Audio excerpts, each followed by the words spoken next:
So as the winter goes away and thoughts on everybody's mind come to spring and maybe buying a dream home, the one big important question is, how do you afford that dream home? And with us to help answer that question today is a residential mortgage specialist by the name of Vicki Labbé.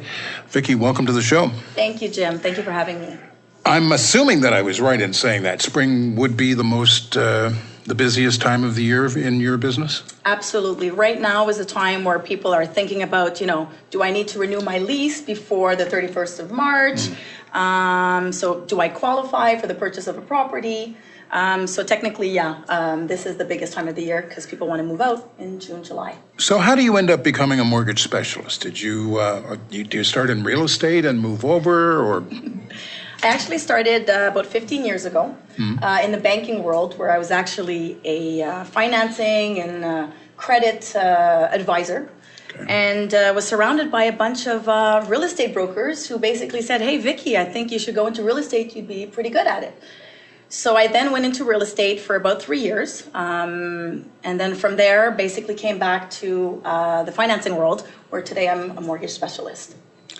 Okay, so let's start with some of the basic stuff. Let's assume we're talking about somebody who has never bought a home before, right. The rookie out there who's buying their first house.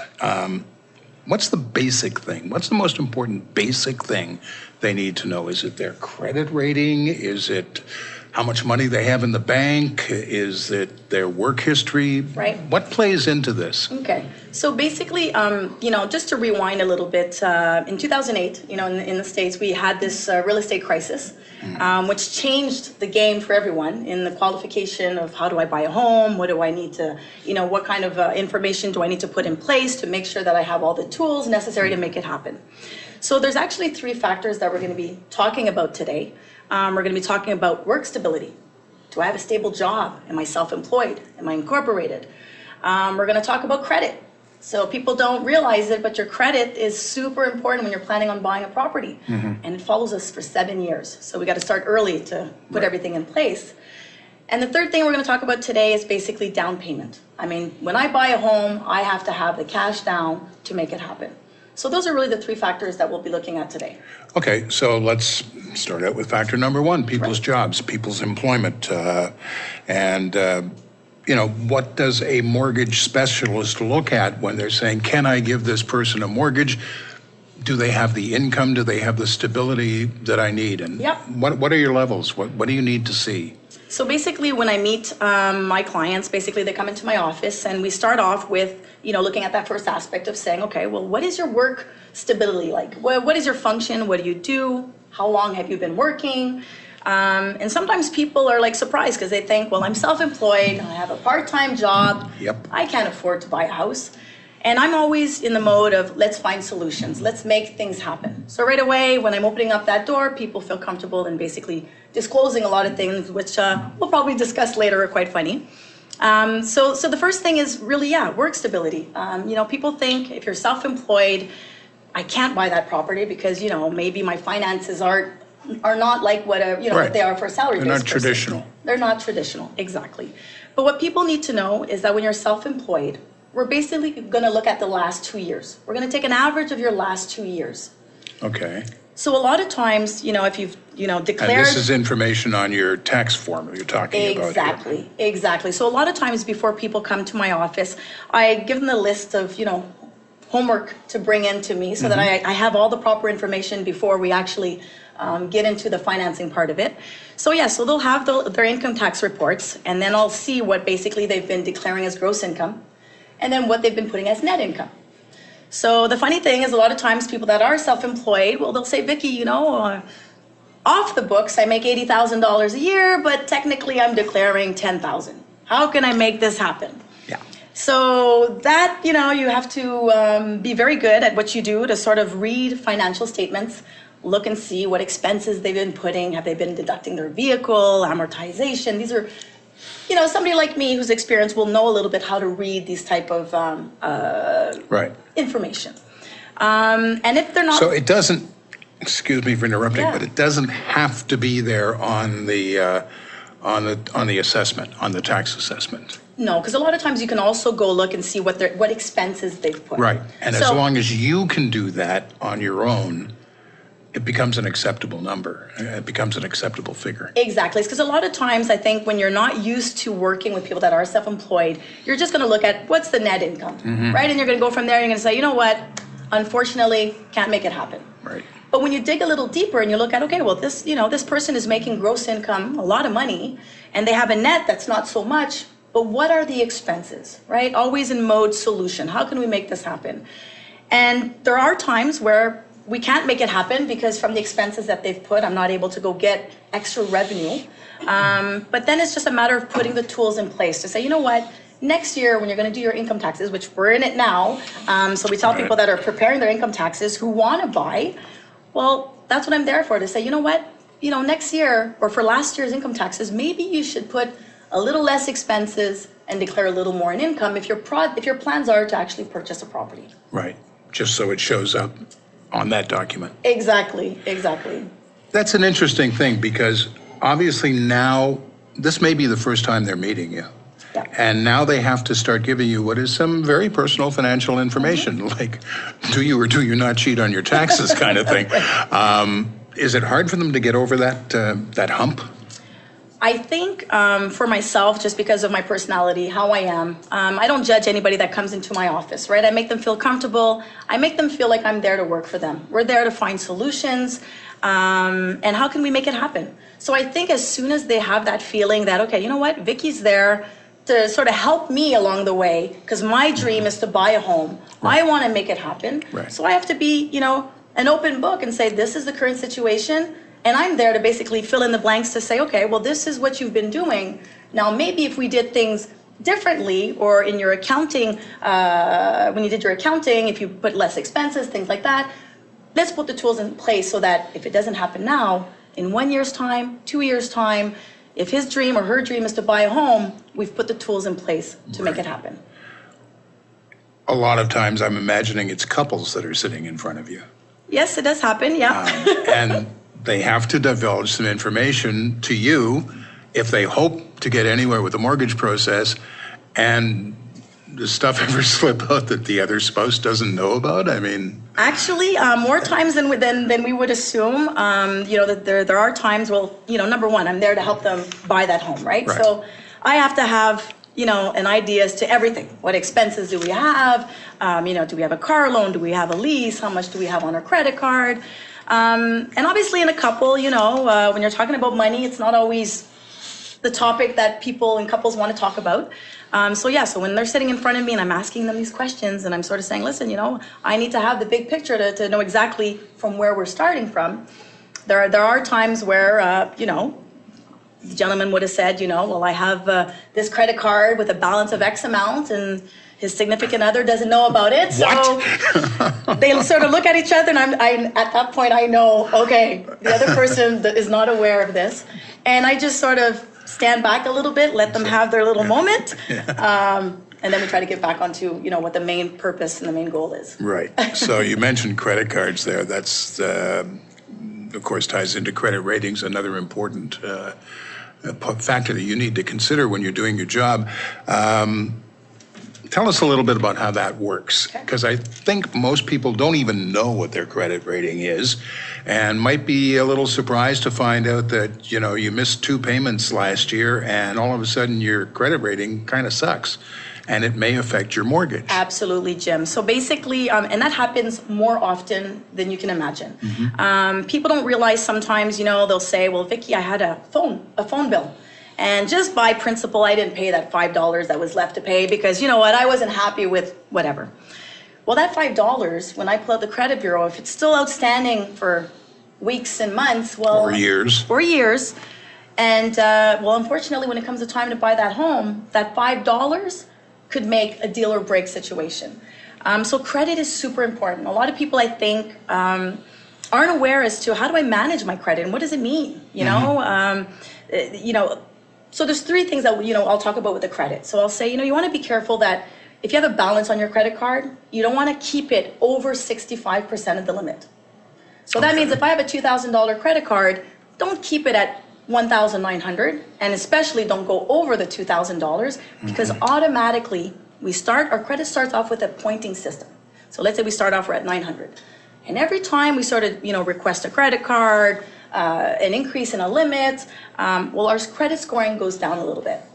And if ever we go over limits, so my limit is 2,000 and I really wanted those pair of shoes and, it went over the limit $100, well, don't do that. Late payments. People say, you know what, I was only a day late. Well, that one day can make a difference if it's happened more than once, twice, 3 times. Once or twice, we can forget once in a while. We're human, right? Yeah.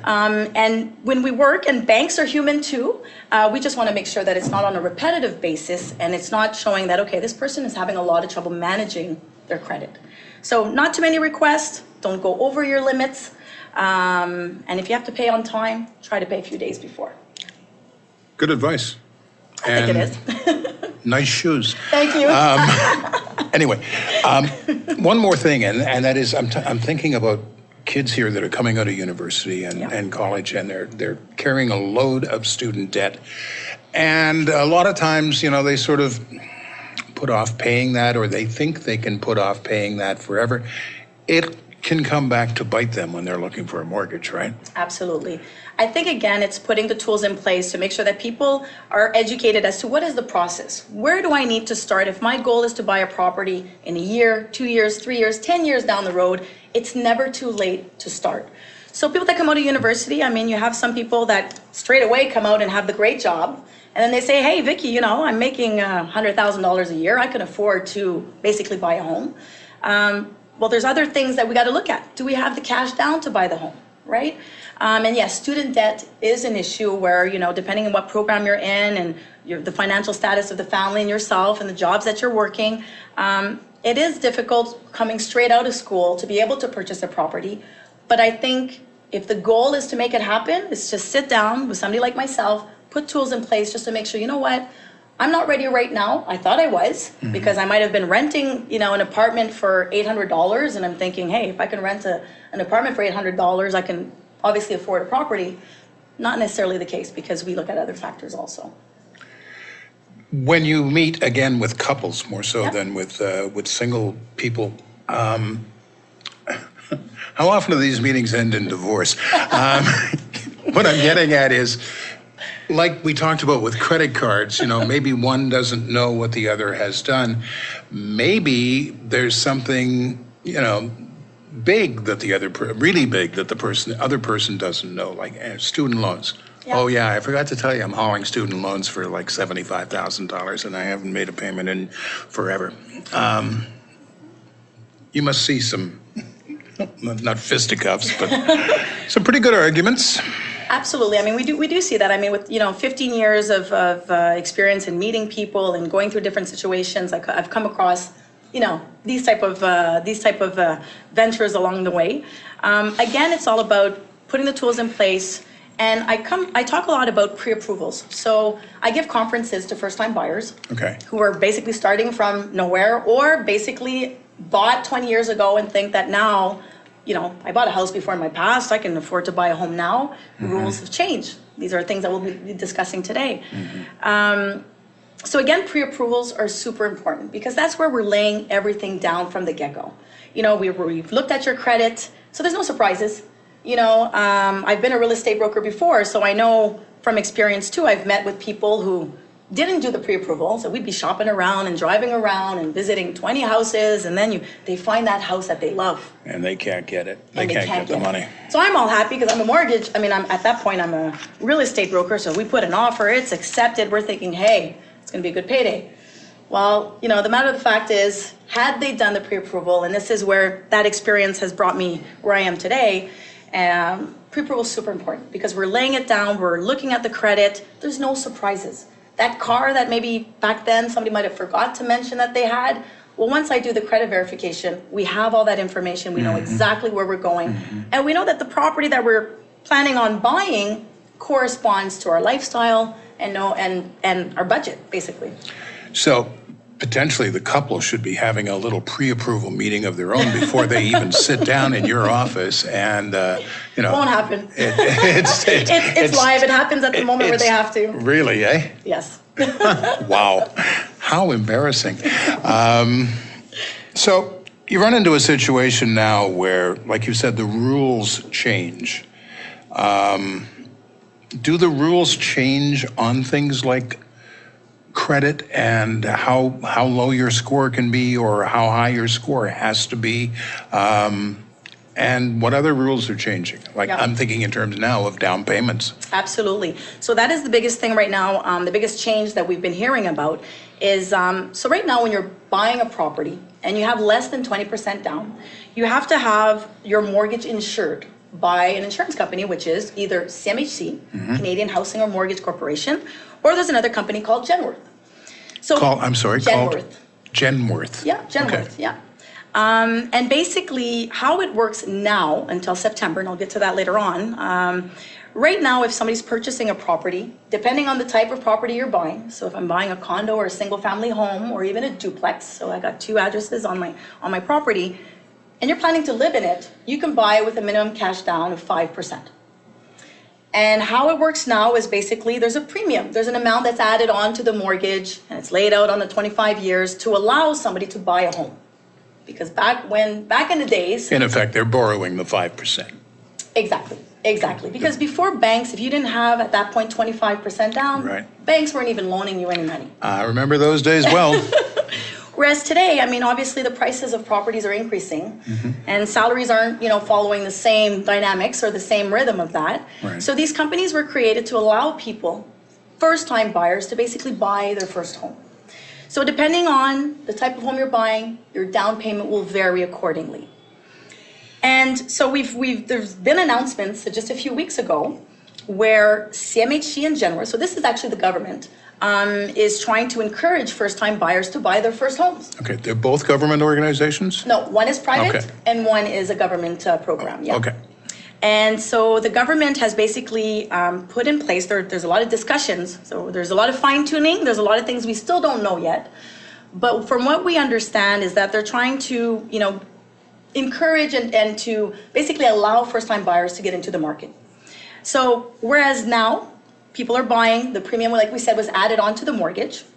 And basically, like you had mentioned, we're borrowing the amount. We're adding it onto the financing, making it that the mortgage payments are a little higher, right? So if I don't have 20% down, I'm borrowing money from the bank, I'm putting 5% down.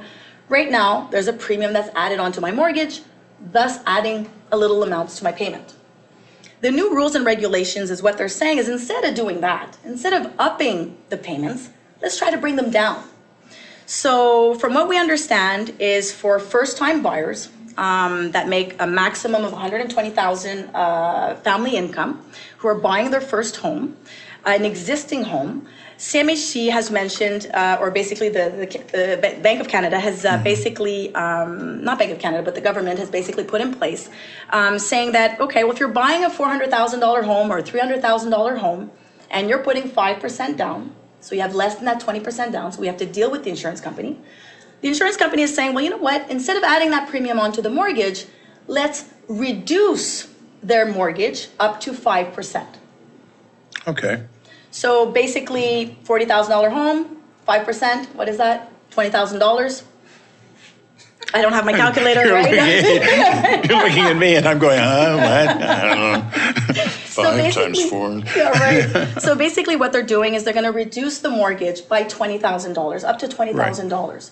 And basically the day that you're going to sell the home, from what we understand is they're not going to loan it to you. There's not going to be an interest charged to it. Right, exactly. They're going to reduce your mortgage up to 5%. So you've put 5%. CMHC is saying we're going to put down, we're going to reduce it again by 5%.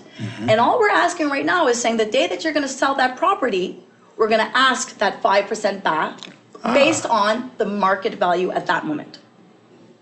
Okay. Without any interest. So, I mean, things can change, right? This is going to be, we're going to get more information here September. But this is the first time that this sort of plan has been offered by the CMHC. Absolutely. So people that are in the process of buying a property now, unfortunately, are not eligible for this program yet. From what we understand, it should be available as of September. So this is people that are buying an existing home. So they're saying CMHC will reduce the mortgage by up to 5%. Now, what if you're buying a brand new construction, right? Because there's a lot of condos being built. So the program is saying that for a brand new construction, they'll go up to 10%. So they'll reduce your mortgage up to 10%. And the day that you sell, they're gonna take back that 10% based on the market value at that moment. So again, nothing is cut in stone. I mean, we're going to learn a lot more, you and I, here September to find out the you know, the inside of exactly how they're going to process and who else will be eligible. But I'll be eager to see. But for now, these are the things that you are expecting to happen in September. Yes, exactly. So it's going to encourage people to say, you know what, instead of upping my mortgage payment, it's going to decrease my mortgage payment by a certain amount to allow people to breathe a little bit and to basically be able to afford that property. About buying the house, specifically, in most cases, buying that first house. I think that's where people have the most questions and the most fear. Exactly. I think a big part of your job is allaying the fear that people have when they dive into this process, because when they first get into it, it's, oh, we found a house, look at that house, it's a lovely house, we could live there. Well, yeah, we could probably afford that. Let's go see if we can afford that. And then they get home and they go, oh, we're going to have to talk about this, that, and the other thing, and maybe we can't afford it. Exactly. So you've got to get them through that and get them by that. Absolutely. Aside from the actual buying of the house, there are other expenses that people are going to have to pay in the whole process of acquisition. Want to tell us a little bit about those? Sure, absolutely. So people know what to expect. Yeah, so coming back a little bit, like you had mentioned, you know, people see that house, they think I can afford to do those more monthly payments, or I've been renting and, you know, renting for $2,000 a month, and what I'm looking at is only going to cost $1,200 a month. I can qualify. Right. I get a lot of that. You know, people say, well, why do I have to come meet you and get a pre-approval? I'm already paying more than what I'm looking to purchase. Well, the reality is there's other expenses that we need to take into consideration. Because when you're a tenant, you just put your key in, something happens, the toilet leaks. I mean, what do you do, right? Exactly. You call the landlord and you say, there's a problem, come and fix it. So that's where my sort of goal or my work comes into play, is I sit down with people and I say, okay, I like having them come in with examples of properties that they're sort of wanting to buy. So later on, like before I said, you know, I give them a grocery list of documents to prepare when they come see me. And then I tell them, I say, you know what, you're actively looking to purchase a property, and have you seen one? And can you bring an example of that specific property? So we sit down and, you know, we work our numbers. So we've done the income information, we've done the credit check, we've spoken about the down payment, and then we put their project together. And this is where we see that where they thought they would only have that monthly mortgage payment to take into consideration, they're thinking, oh, I have school and municipal taxes, right, that I need to pay. I'm going to have heating, of course. If I'm buying a condo, I got those condo fees that I need to pay. And even before then, we have to make sure that not only do they have the down payment, they're going to have a welcome tax to pay. There we go. I was waiting for you to get to that one. Of course. What? That's the big surprise for most people. What? And it's how much? Exactly. Yeah. So a lot of times what I tell my members, my clients, and people that I'm sitting down with is I say, okay, so you're mentioning that you have that minimum 5% down, for example. Well, there's other costs. Even before you put your key in the door, I always tell them, think about having 1.5% additional to the purchase price. Oh. So I'm buying a $200,000 property. I have my 5% down, so I'm good to go, they think. Well, you're going to have your welcome tax. You're going to have to go to the notary. You're going to want to have that property inspected. Because, I mean, this is the biggest investment you're going to make. So you want to make sure that once you put that key in the door, the plumbing's, you know, the plumbing is up to code, the electricity is up to code. You don't have any structural problems. Because the bill can add up very, very, very quickly if you're not, you know, handy, or if it's not your type of industry of work, for example. So in the case of that home you're mentioning, that they should be carrying around an extra, what, $30K? For renovations, you mean? Like for work that they might need to do? Just for everything that they have to pay going in. My math is terrible. Maybe 1.5% of 200,000 is not 30K. It's a lot less. But You threw me off there. 3,500 doesn't seem to be a lot. Actually, it is. I mean, you know, in today's the welcome reality, tax alone in some places is is $3,500. It's a percentage, yep. So there is a calculation where usually I'll work with them and I'll say, depending on the purchase price of your property, and they can find out exactly, I'll give them an idea as to how much to expect. But usually that 1.5% of purchase price, you can't go wrong. That's basically, okay, Vicki said I have my cash down, I have minimum 1.5% put aside just to put that key in the door. Technically, you should be fine. But in today's reality, the thing is, a lot of people are putting all of their savings as cash down. And then they're not thinking that, once I've moved in, I might have unexpected things to do. And I know later we're going to talk a little bit about renovations, buying a home and needing renovations. I don't have the cash to do that. I could reborrow it on my mortgage. People don't know that. Yes. And these are ways of saying, okay, I'm going to keep a little bit of my money aside for, something happens, I have that cushion. Let's add it on to the mortgage. Let's, put it out on 25 years. It might add $10, $20 a month onto your mortgage, depending on the amount that you're asking. But at least you have money aside, put aside for that rainy day where you might not have thought you needed that money too. Has this changed a lot over the years, like in terms of all of these extra expenses and all of these other services and people being involved in buying a house? Is it different than it was, let's say, 5, 10, 15, let's date me and say 30 years ago, Well, I've heard back way back. You knew your banker, the branch manager, and they didn't even ask any paperwork, right? You could just go in and they sort of knew who you were. And yeah, I've done that kind of thing. Those days are gone. They're finished. But yes, back then, I think the rules and regulations were a lot easier. People sort of went on, we sort of know the person, we have a good feeling, we know they're working, and but now, especially with what had happened in the States in 2008, they want to make sure, banks want to make sure that people can afford to live in the property. Not only live in it, pay the bills, but you want to make sure that you can continue doing your everyday activity. Mm-hmm. You might have kids in private school. Exactly. So later, before we were talking a little bit about monthly expenses. It's important for people to know, especially when they're working with me, is I'm going to sit down with them. I'm going to look at all the expenses related to the property. And then I'm going to say, okay, now you're going to go back home and you're going to look at all your other expenses that you have that don't appear in your credit bureau. I'm sending my daughter or my son off to private school. They do, certain sports. We like to travel 3 times a year. They have their own expenses that they need to take into consideration to make sure that you're not only living for that house. Yeah. That you can eat 3 meals a day. What was the expression? House poor or house rich? There was an expression back in the day that sort of described that very situation that, you're taking every penny you own and putting it into your house, and now you can't really afford to live. Exactly. Because of that house. Exactly. And when we look at, the market and where it's going and off air, we sort of spoke a little bit about, Toronto and Vancouver and the real estate market there and the boom that, was going on there. You're right. There are certain areas where, we do anticipate and we want our home to increase in value, but depending on what's going around with the economy, you might have banged, you might have wanted your home to be your sort of retirement plan. Mm-hmm. And the reality is in certain areas, unfortunately, when they sell it, they're selling it for less than what they've paid for. Yeah. So we don't want to end up in that type of situation. We sort of brushed on it earlier about pre-approval of mortgages, but I'm getting the impression from talking to you, I think most people when they go to buy a home, especially first-time buyers, they get themselves a real estate agent. Right. I'm thinking the first person they should be getting is you, Vicki, a mortgage specialist. Absolutely. I think, again, it comes from the background of being a real estate agent also.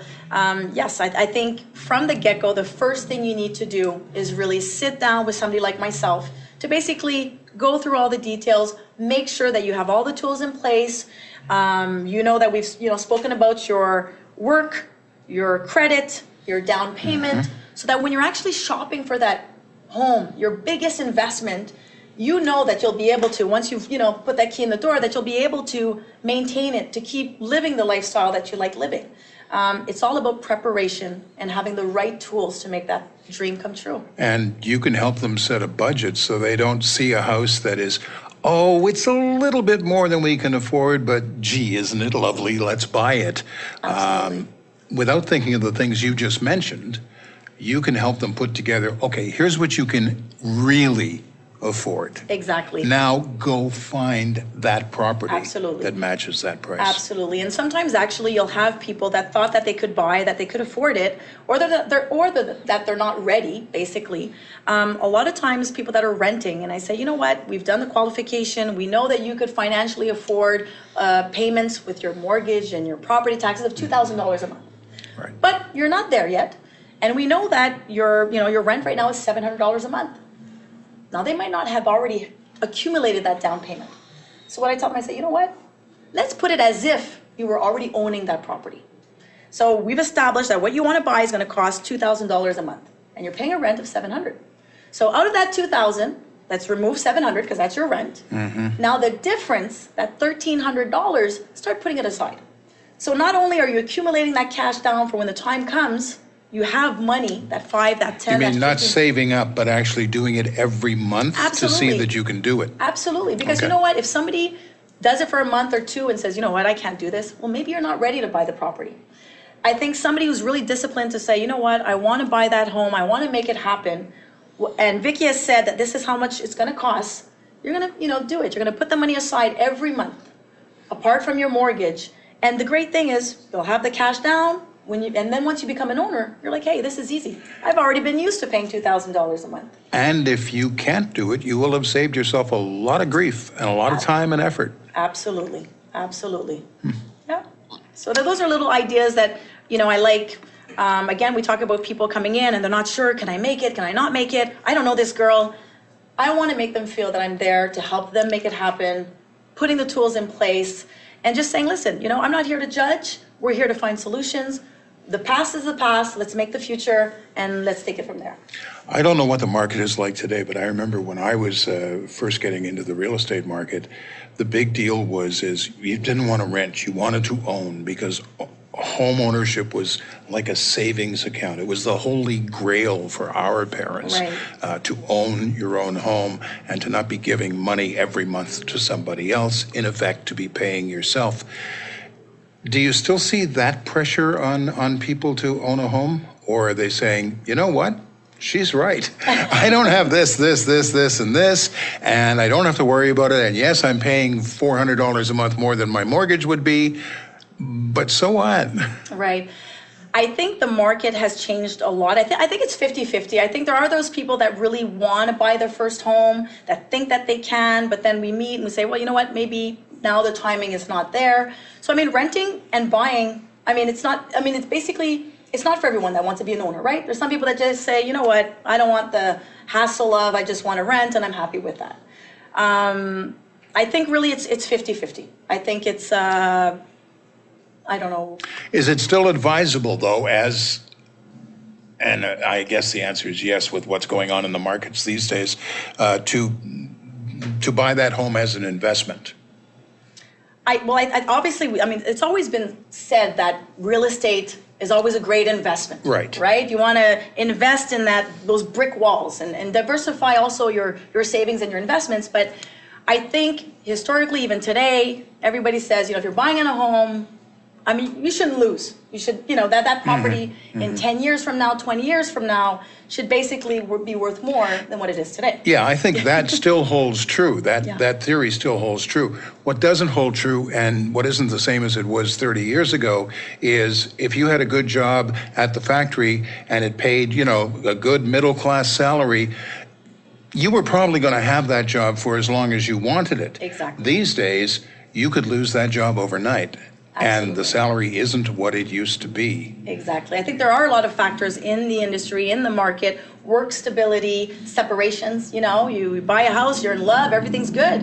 You were qualified with 2 incomes. And then, life happens and you sort of split up and then you want to try to keep that house and can't.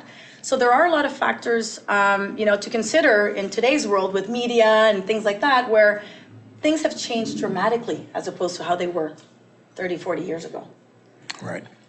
And then you see what happened, and we've referred to it a couple of times in 2008 in south of the border with this massive amount of people having to default on their loans because of things like that, and because other people lent them money Right. at unusually low rates and encouraged them to buy more than they can afford. Absolutely.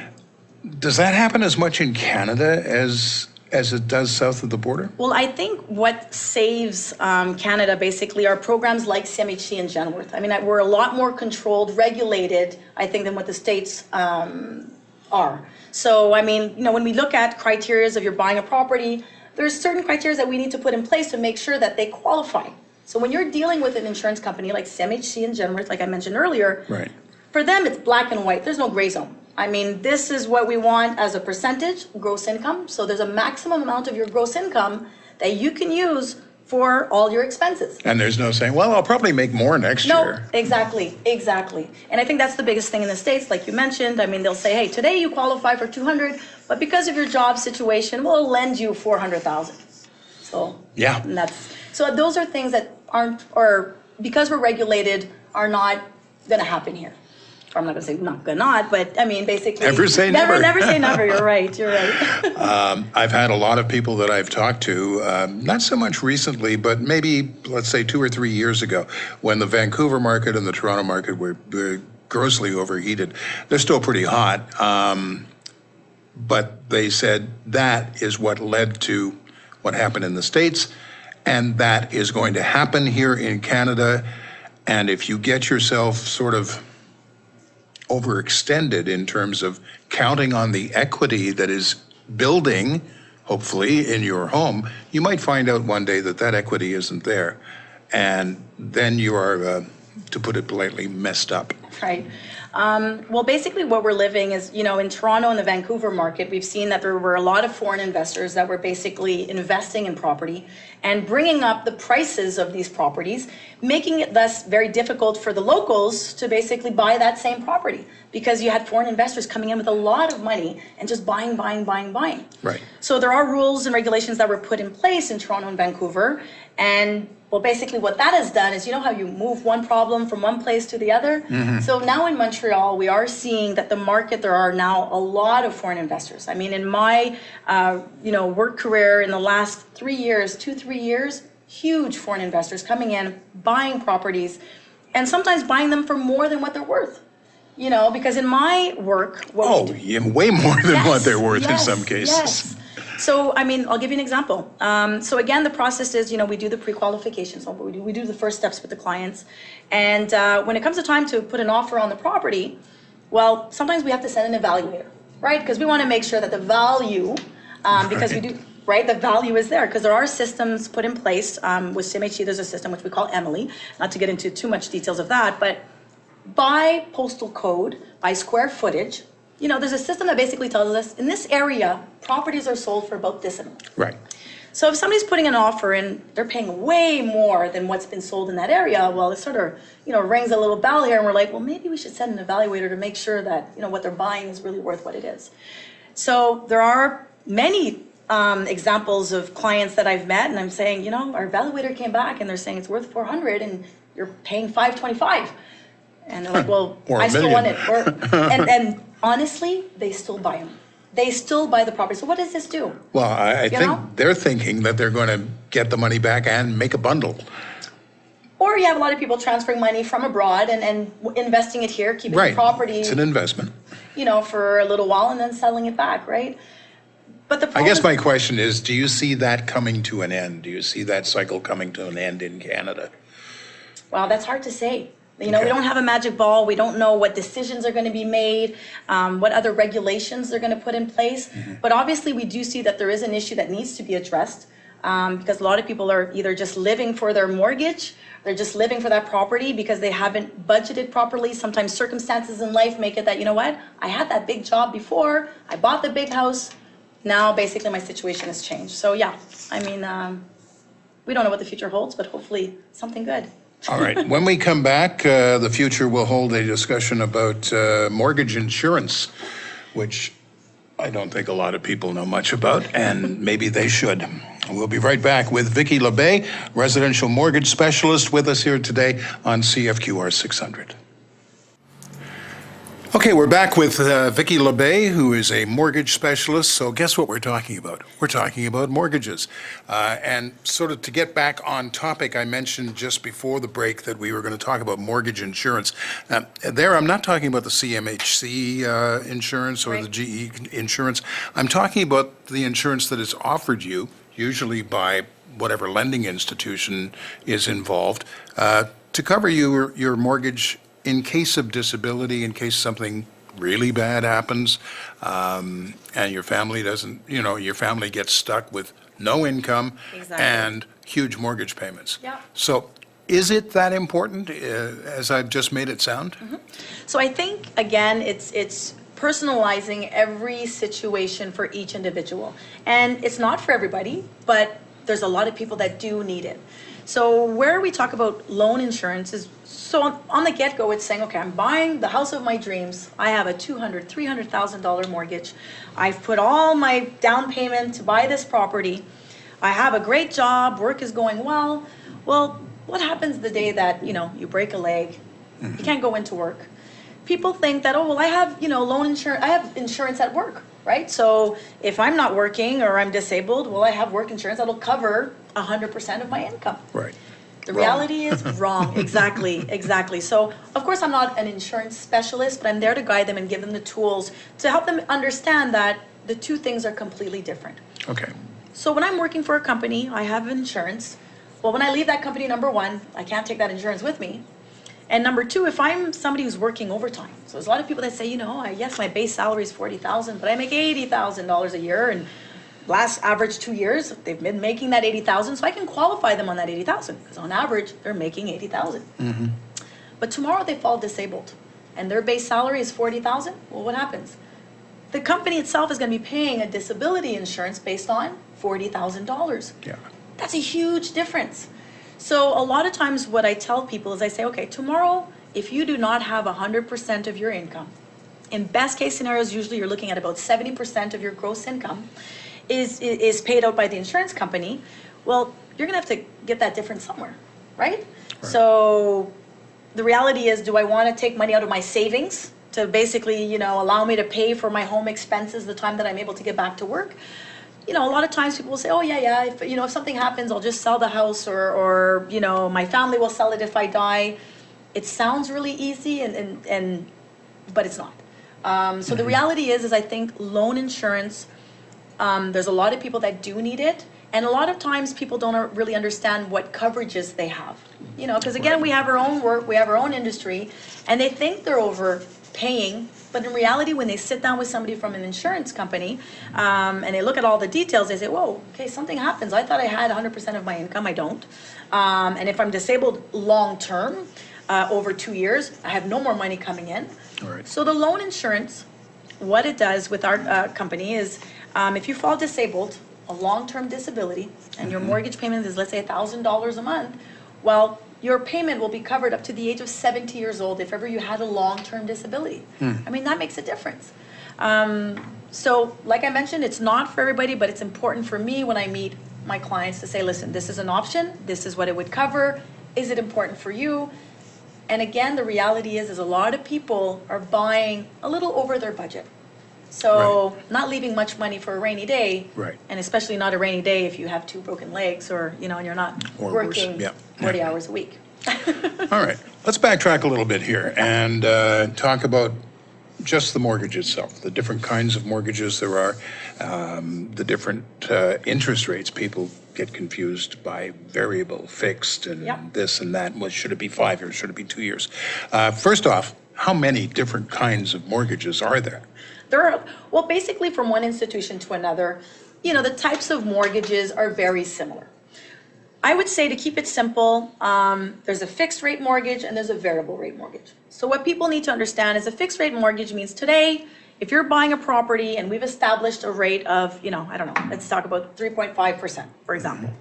Well, that means that your payment for 5 years, so we've sat down, you've bought a home, you want a fixed rate mortgage because you're like, you know what, Vicki, I'm not comfortable with the fact that my rate could change. I've budgeted my things. I want to make sure that for the next 5 years, my payment does not change. This is a fixed rate mortgage. You're sure that no matter what happens in the market, in the industry, if rates are going up, they're going down, your payment does not change for that specific term that we've chosen. That can range from 1 year, 2 year, Oh, 3 okay, year, that was going to be 10-year term. It doesn't have to be 5, it It can does not have to be 5, between yeah. 1 and 10. Exactly. A lot of times is, I ask people, are you planning on wanting to live there long term? Or maybe they're here on a contract basis and they want to buy a property for the next 2-3 years. Well, I'm not going to sign them up for a 10-year mortgage Right. if their goal is to sell it in a certain amount of time. And the other product is a variable rate mortgage. So historically, rates from the we were talking about the 1980s where we were talking about 20% interest. Right. Since then rates have gone down dramatically. So historically, somebody who took a variable rate mortgage was laughing compared to somebody that had fixed it, that chose a fixed mortgage at that moment. Especially if it was a long term. Exactly. But today's reality is a little different. I mean, rates have gone down, all-time lows. And the difference between the variable rate and the fixed rate mortgage, there's not a huge gap. But again, each individual is different. There's some people that are going to say, you know what, I'm comfortable with the variable rate mortgage. I don't think rates are going to go up. And if they do, financially, I can afford to have a variation in my payment. Because variable means today I might be at 3%, but if Bank of Canada decides to increase their rates in the next 3 months, it's going to have an impact on my payment, on my interest rate. So again, every individual is different. Some are willing to take risks. Some are more conservative, just like, stock market, right? Am I going to invest all my eggs on the stock market thinking I'm going to make a whole lot of money? Or do I want to be conservative and invest it in a long-term deposit, for example, or investment? So those are different types of fixed and variable rates mortgages. So there's no easy answer to this rather complicated question. You can't just look at me and say, well, given that the interest rates are low this year and probably not likely to go outrageously high, you're probably better off with a variable rate.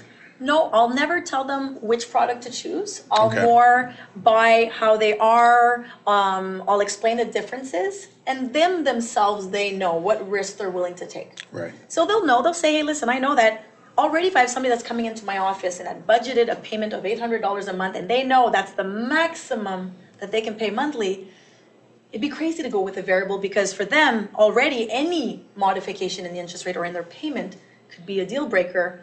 So I let them make their own decisions as to what's important for them. I just guide them and say, these are the difference between a fixed and a variable, and then they decide at the end of the road what product they want to take. So are those the only different types of mortgages? It's all based on on how the interest rate is charged?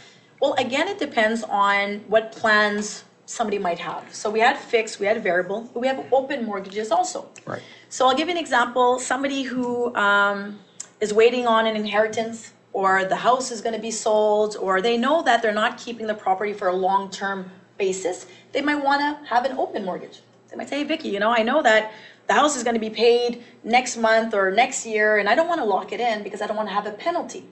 So when I lock in my mortgage for 2, 3, 4 years, 5 years, that means I'm obligated to keep the mortgage there for that amount of time. Right.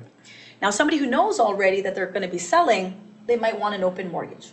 Usually open mortgages are variable rate mortgages, but that allow you to pay it off whenever you want without any penalty. Okay. Are they a little bit more expensive in terms of interest rate? Yes. So you have a variable one, which is like in a 5-year term, and then you have really open. That means I have no obligations to the institution. Tomorrow I want to leave, I can leave. Well, there's a cost to that. But I mean, if you know that you're going to sell, it's better that than having a penalty at the end of the road. And you also have mortgage loans. So with the mortgage loan, you have mortgage line of credits. Okay. So a lot of times people ask me, well, what's the difference between a mortgage line of credit and a loan? A mortgage line of credit, basically all it does is allows you, every time you pay your mortgage off, there's money that becomes available to you in the form of a line of credit. Okay. So I'll give you an example. So, we started off our mortgage, we have $200,000 in a loan, and I've paid back $20,000 on that loan. So I now have a loan of $180,000, of which I might have chosen a fixed term mortgage. The mortgage portion, the line of credit portion, that $20,000 that I paid off on my mortgage, becomes available to me in the form of a mortgage line of credit. Okay, so it's like a home equity loan, but you don't have to go asking for it. Exactly. So, I mean, I'm keeping it sort of simple. There are different types, and if the loan is insured or not. But in all, it allows people down the road, instead of going on a personal loan, a credit card, a personal line of credit, because you know what, renovations might be done, they might have another project, they have access to that amount at a rate that's a lot less than a personal loan, I was just credit going to card. ask you, is there a significant difference in the rates between, well, yeah, obviously a credit card is going to be a significant difference. Would there be a significant difference between that and a personal loan? Absolutely, absolutely. A line of credit, I mean, you could be ranging right now in and around the 4% range, whereas if you had a personal loan, Yeah, you're in twice that. 12, between Or 10 three to times 12, that, 13, yeah. exactly.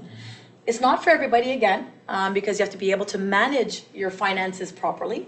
You know, some people, to know that they have $50,000 available in the line of credit, they could go crazy.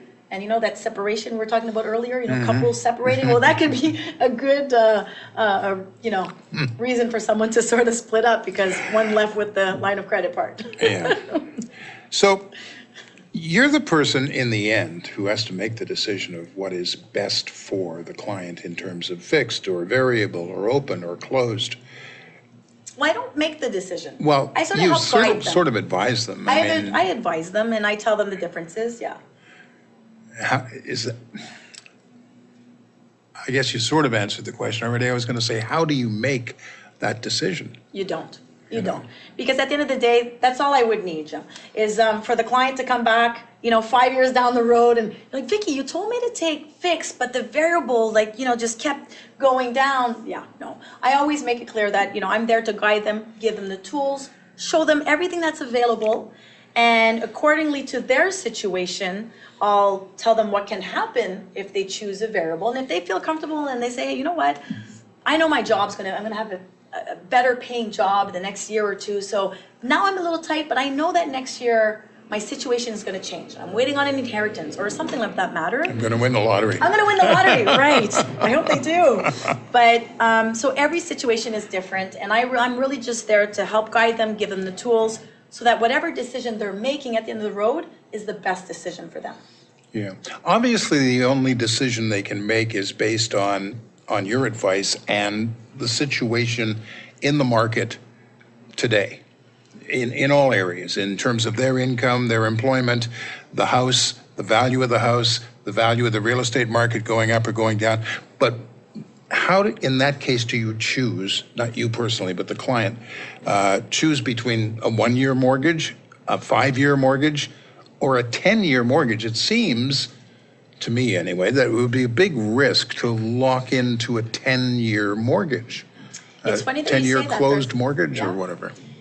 In my career, I've actually lately, I guess maybe 3, 4 years ago, when rates were at an all-time low, I had a lot of people come in and lock in their mortgages for like 7, 10 years. Okay. Because, the speculation is, again, I don't have a magic ball, so we don't know what the future holds, but the speculation is, rates are planning to go up. Yeah. So people that are planning on keeping their property long-term will say, you know what, I think rates are going to go up and I'm willing to lock it in for 7 years, 10 years, because I'm planning to keep this building, it's my retirement plan, so I'm not planning on selling it. And I want to take advantage of interest rates that are fairly low. We'll want to lock it in for a long-term basis. But the reality is a lot of times what we're seeing now, what I'm seeing now, is people are locking in more for like that 5-year period. Okay. Just because, what the hype is rates are planning to go up and people are saying, well, interest rates are still quite low. And, we just want to make sure that we're not missing the boat and that we're sort of locked in for that next 5 years. All right. Given that, is there a tendency for more people to pick a fixed rate loan than a Right now, yes. I would say, fixed rate, lock it in for a few years? yep. I think what I'm seeing in the people that and the market that I'm in is 80-90% of my clients are locking in to fixed mortgages. Very rarely now do I have variable rate mortgages. They're more fixed, just because of what people are hearing. Yeah. Rates are at an all-time low. I mean, yeah, rates at one point, 2.25% for Exactly. a mortgage at one point in the last Absolutely. couple of years. But it's funny too, because a lot of times people will, they'll come up to me and they'll say, well, Vicki, like my friend just bought 2 years ago and locked it in at 2.3% for 5 years. And today we're like at 3.2%. Well, if we went back to the 1980s where people were paying 22% interest, 15, 16% interest, whoa, Right. it's I mean, that's a whole different ballgame. Yeah. Yes, properties were different price value, but income information was, lower too. Yeah. But you back then, it would have been very easy also to justify locking something in because the trend was so severely upwards Right. that you could only believe that, it wasn't, if it was at 16, it was going to go higher. Unfortunately, unfortunately, it depends on what you bought. The rates didn't go through the roof for very much past that. Mid 90s, maybe they started to come back down. And you would have been stuck with that 16 or 18% rate. I think we all wish we had that magic ball, that we could just shake it, it would tell us Well, the I future. think some of us think we do have that magic ball. And I go back to my lottery comment at that point. Speaking of which, in the middle of a mortgage, Yep. let's say you do pick a 5-year mortgage, and you get the feeling things are sort of changing in the markets. Is there anything you can do to change that situation? So it's great that you ask, that question, because a lot of times, we were talking about separations, and the reality is today is you have a lot of couples that are buying initially together and then they separate, or they're not comfortable because they took a variable rate mortgage and rates are set to go up. And what are our options? Am I stuck with this mortgage product for the rest of the term that I chose? So there are great options, and I'm always in the mode of let's find a solution. Let's not talk about the negative of penalties and things like that. What can we do to help the situation? So if somebody would have started off with a variable rate mortgage, again, I'll speak for the company that I work Right. with. We took a variable, it's a 5-year term, and 2 years down the road, you're just like, the client says, Vicki, I'm not comfortable with variable anymore because the rates are set to go up. I have 3 years left of my mortgage. My financial situation didn't go as I would have expected with my income. I want to lock it in. So there are products available on the market that allow people to say, you know what, yes, I took a variable. I'm not comfortable with it. I want to lock it in. There are options. I always say people, you know what, go see your advisor in branch. Look to see what the options are because there are options available. And these would be penalty-free options, or there would usually be a penalty attached to them? So that's another great question. So the variable product that we have, it's a 5-year term. So if we want to lock it in, so 2 years down the road, you say, Vicki, I'm not comfortable with my variable anymore. I have 3 years left to my mortgage term. I can lock it in for the term remaining. So as long as I maintain that 5-year term, there's an option of saying I can lock it in. There are certain conditions without penalty, but I have to respect the term that I have left. Right. So again, you can't take a product today and say, I want to close it off, I want to change it because now the rates and the promotions on the market are completely different. I mean, if I'm stepping out of that particular product and not respecting the rules of how to change it or to fix it in, there might be certain penalties, but I'm always about finding solutions. And we're going to go down that road in a little bit more detail when we come back. We're going to assume you've won the lottery, and now, how do I pay off this mortgage without getting into trouble in terms of penalties and whatnot? We are talking to Vicki Labbé, a mortgage specialist. CFQR 600 is the station, and we will be back in just a moment. We're speaking with Vicki Labbé, who is a mortgage specialist, and before the break, we talked about the possibility of people actually, you come into some money one way or the other, and you want to pay off your mortgage, like just get rid of it entirely. However, it's a closed mortgage. There may or may not be penalties involved. How does that actually work? Right. Well, from one institution to the other, what people need to know is if you've chosen a fixed rate mortgage, you've chosen a term, for example, of 5 years. I'll speak for us. So basically what, someone can do is they can pay maximum 15% of the initial amount of their loan every year. So from the 1st of January to the 31st of December, if my loan was $200,000, I can pay off 15% every year without penalty. Okay. And I can also double up my payments. So if my payments were $1,200 and you say, hey, Vicki, my business is doing really, really well. I want to pay this off more quickly. I can also double my mortgage payments. Every month, not just for 1 or 2 months, but... Right. Usually what we tell people is that you don't want to just say 1 month I'm going to increase it, another month I'm going to decrease it. Usually throughout the term. So they'll say, you know what, Vicki, I can increase it for the next 2 years that I have left. I want to double up my payments up to, you can add $100, $50. All that money is going directly onto the capital. So if you've chosen a fixed rate mortgage, depending on the bank that you're dealing with, usually there's a percentage that you can apply without penalty. If you go beyond that, then there's, a calculation that's done to find out how much that penalty will be, varying from one mortgage to another, the moment, the balance, which we don't have enough time to go into those details, but, and usually an open mortgage, you can pay it off anytime. So if you chose an open mortgage or you're up for renewal, so, your term was 5 years, and after the 5 years, you decided to sell, you got an inheritance, you were changing institutions. After that term, technically, you can do as you wish. So it becomes very important at the other end, if, for instance, if you are going to sell your house. Thank you. That you sort of pick when. Exactly, and they're, again, coming from the background of being a real estate agent, that's a very important question, because especially if you're planning on selling your home, and you have a high mortgage, and let's say the market hasn't picked up as much as you would have anticipated, and you're needing that extra cash, that equity, right? We were talking about building up that equity, and I'm hoping my property is worth more than what it was before. Well, I want to make sure that the day that I'm going to sell that property, I have money left in my pocket. I mean, the last thing you want to learn is I've sold my house, I've paid my real estate agent, I owe the bank money. Exactly. Because I ended up having, $2,000-$3,000 worth of penalty, depending. So it's super important, from the beginning we spoke of pre-approvals is important, but depending on your plans of life, the project that you want, it's important for you to know the details. If you're planning on selling, sit with your advisor and say, hey, listen, if I were to sell today, how much is my penalty? Super important. Right. Okay, so we've nailed down the types of mortgages that are out there. We've nailed down how much, how the interest rates work, and how it works if you decide you no longer need to have a mortgage. Yeah. What are the other things you can do with your mortgage? And I have a note here about, for instance, renovation loans. Is that more than just a line of credit?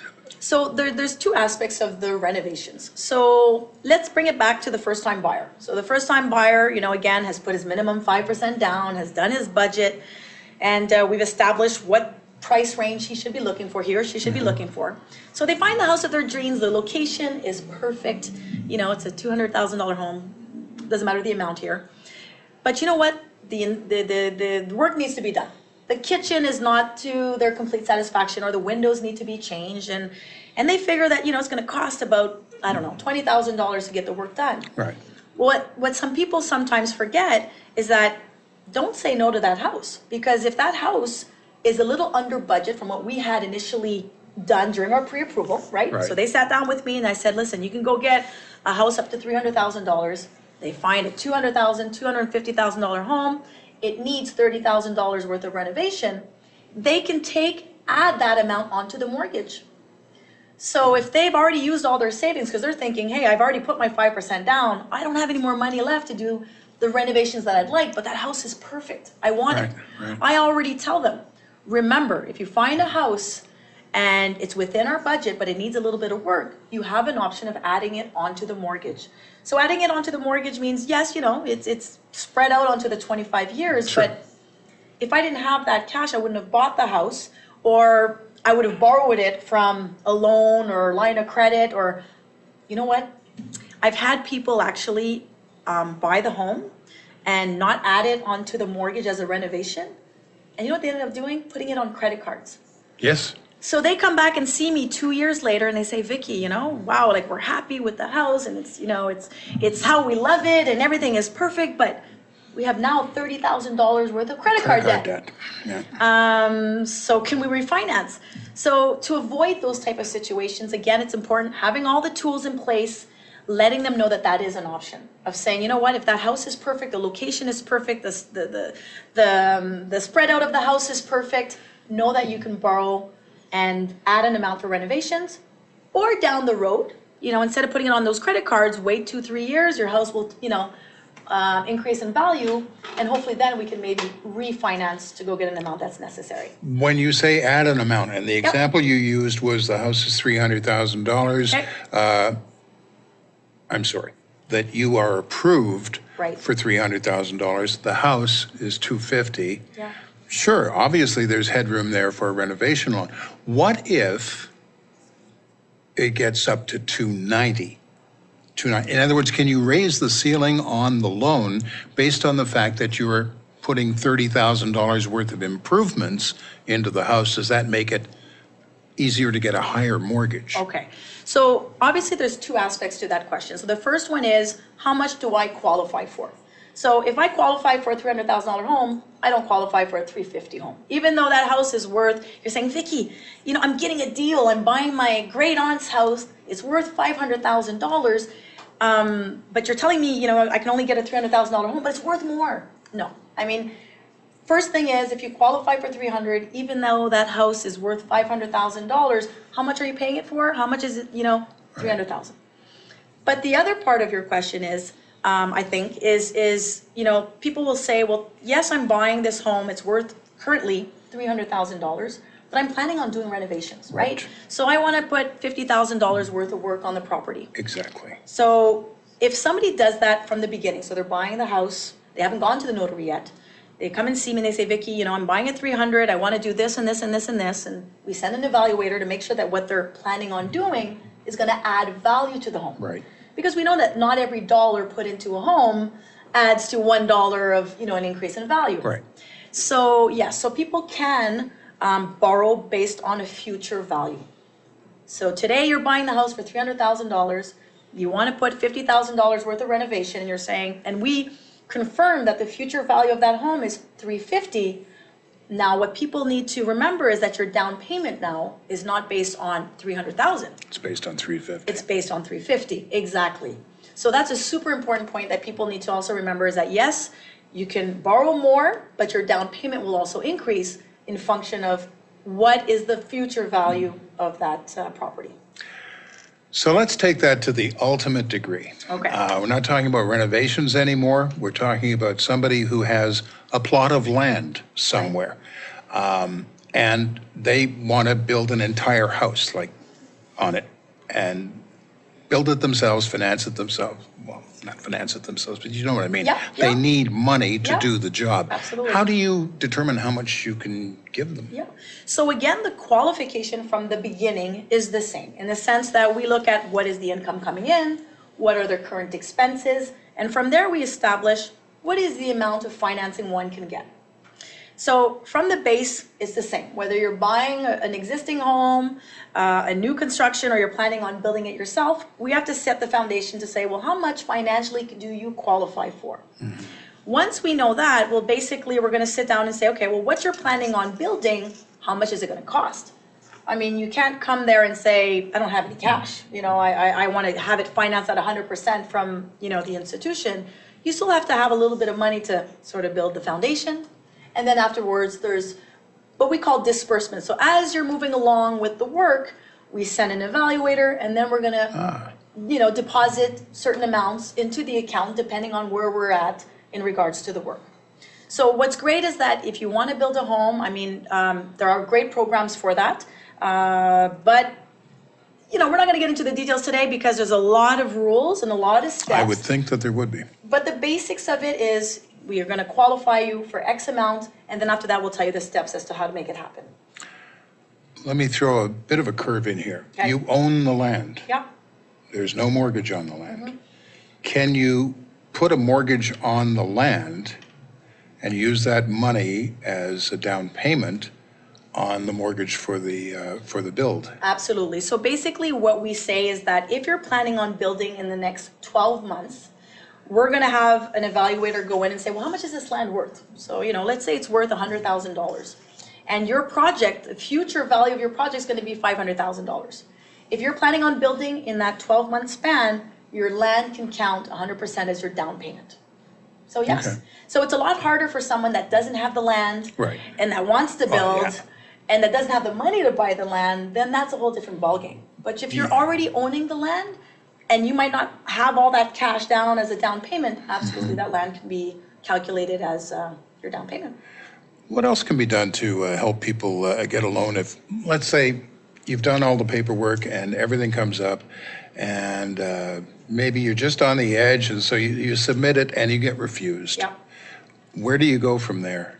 Well, again, I'm always about finding solutions, finding Right. options. I'm not going to stop at a no or was refused. We're going to sit down. We're going to say, okay, you found the house of your dreams. How can we make it happen? So there are a few ways that people can, make it happen. Let's say, I don't know, I come from a wealthy family and I have my mother, father that can give me a donation, right? Because the house that I found was, let's say, 300, and Vicki said I was qualified for 280, and I don't have any more cash down on my end that I can apply. Well, I could have a donation from a family member that could help compensate for that difference. Or I could even have a parent, a close family member, or somebody in our entourage that's willing to sign on to the loan with us. So technically, I might not qualify on my own, but I have a family member also that was thinking of investing and that wants to help me out, or we get it mainly with parents that want to help their kids out. Right, for Right? sure. Mother, father, they say, you know what, my son or his daughter, their career is going up. They don't have the finances now, but there's a great opportunity. I want my child to invest in bricks because they say this is the future. We have a lot of that where the parent will go in on the loan with the child. And at one point, once the child is, or the person, financially can qualify on their own, we can simply liberate or remove the parent, and basically they can have the mortgage on their own. I sort of condensed it. Yeah, I have a funny but- feeling you've simplified a lot of what you do, and I'm just thinking that you must have a lot of clients who wouldn't have been in a home except for your efforts. I mean, I hope so. I mean, I've had situations where I've had people, come walking backwards and thinking, hey, I'm coming to see you just because all my friends around me are buying and I don't particularly think that I can buy. But listen, I would love to, but let's see what can happen. And yeah, it's great. I'll give an example here where, I met this lovely couple who had been renting for 15 years and their their real estate agent said, hey, listen, go see Vicki and sit down with her because I'm sure you're able to qualify, for the purchase of a home. So as I open up the door, because obviously I'm mobile, so I go to people's homes and things like that, and I can sense that already they're just like, showing me their numbers and their finances, and they're already saying, I don't think I can qualify, and I don't know about my credit. And I've been doing this for many years, so already speaking with them and understanding their work situation, their down payment, and their credit. Usually people know. I mean, I'll ask, have you had latenesses in the last few months? How have you been paying your things? And like, no, we've been paying everything on time, no lateness. Okay, good, we're starting well. And so this couple, I sat down with them, I looked at their finances, and as we're putting the project together, they're nervous, they're almost sweating, and almost want to kick me out because they're like, I've wasted your time, this sort of thinking. Oh, I'm betting you see a lot of nervous people. Yes, Yeah. absolutely. Because people really, when it's not your industry, when you don't understand the whole, options, how, not everybody's working in financing, right? Right. So you do get a lot of that. But this couple, as once I put the project together and I clicked on submit. So when we do a pre-approval, we get an official pre-approval. That means I've looked at their finances, work stability is put in place, and now we're doing the credit check. All of that combined is going to give me sort of like the answer. Does this work? Are we refused? Are we accepted? And I remember just clicking on that, submit, and the accepted came out, and they were like looking at me like so ecstatic and so happy. They're like, wow, like we didn't think we could actually buy a home. That feeling is great. Whether it's a first-time buyer, somebody that has had a situation in the past, they declared bankruptcy, and I'm not one to judge. We all have a past. Right. We've all lived through situations that were difficult. It's about, let's make it happen. How can we make it happen? What tools can we put in place? And people like that lovely couple that didn't think, that they thought they were going to rent for the next 30 years. Yeah. Now know that they can buy a home and financially manage that was a great, great feeling for me. It must be the most gratifying part of your job, I would think. Absolutely. I mean, as opposed to, just shopping around for a loan for somebody who comes in and says, yeah, I've got the down payment, I just want to get the best rate possible. Boom, boom, boom. You do your job, they get a Exactly. mortgage. Somebody who doesn't think they're going to go there, and you make it happen for them, it must be a great feeling, which begs the question, is that really why you do this? I mean, tell us a little bit about Vicki Labbé and about why you got into this line of work and Well, I think from And the you. base, yeah, I think from the base, I'm someone who comes from an upbringing of you want to make sure that the people around you are well informed, that they're happy, you're smiling, you're bubbly, I always try to put an importance to people. You know what I mean? Because everybody has a background, they have a situation. I'm not one to judge, and I'm always about finding solutions. I mean, not to get into the details of, what I've been through, because I've been through many obstacles, but I've learned from every one of them, whether it be from, my son's situation or work situations that have come into play. I think, Jim, I think the focus, what I would like to do is, Mother's Day is coming around the corner. And, there's somebody in my life that made me part of who I am today. Instead of sort of focusing on my background, I think I'd want to dedicate a little bit of, what I'm going to say to her, because unfortunately I just lost her to cancer not too long ago. And, way too soon. I wish I would have sort of tuned in onto all those baking and cooking secrets and gardening and all those stories and wonderful moments that we shared together. She is, I am today because of her. I mean, the big heart that I have and the generosity and wanting to make people feel special and to open up and to not judge comes from her. And, what I can say is, obviously I think she'd be proud to see me today, sort of devoting, these moments to just give people an insight as to how can we make it happen. There's so much information everywhere now that it's difficult to know what's right. My friends are telling me this, internet's telling me that. I think a lot of information sometimes not always the best information. Well, you've got to be the filter. You got to be the filter. You got to be the filter. And I think my mother, again, is the backbone to a lot of what I do today. And I want everybody to make them feel like they're special, like they're important. At that moment that we're together for that hour, that 30 minutes, I mean, this is the biggest project of their life. They want to be taken seriously. So I think there's just a human side to me that I got from my mother. And just to open up a little parentheses, last Thanksgiving, my mother, we knew that she was sick and things were going a little bit downhill. And we say, Mommy, one lesson learned, leave us with something. What could you tell us about your experiences and everything? And as simple as it was, she would say, you know what? A simple hello, a thank you, a smile goes a long way. And so you could have all the education in the world, you could have all the money in the world, but I think when you're speaking from the heart and you're genuine and you're honest with people, they feel honest with you, they feel like they can open up with you, and I think that's what makes their experience even much more valuable, right? They feel like, somebody held my hand, helped me along the way, and that's a little bit of what my mother did for me. So for those that still have their mothers around or their mothers have passed that are looking down on them, enjoy those every moments. Take in as much of those cooking, baking, and lifetime experiences as possible to basically hopefully pass it down to other people. So, yeah. Vicki Labbé, thank you for joining us today. Vicki Labbé is an expert on residential mortgages and an expert handholder, apparently. Hope you've enjoyed the show brought to you on CFQR 600. Remember, tune in for the next broadcast of In Focus. It's a program that will bring you insightful, interesting, and always invigorating discussions on topics that affect you. I'm Jim Connell. Have yourself a great day.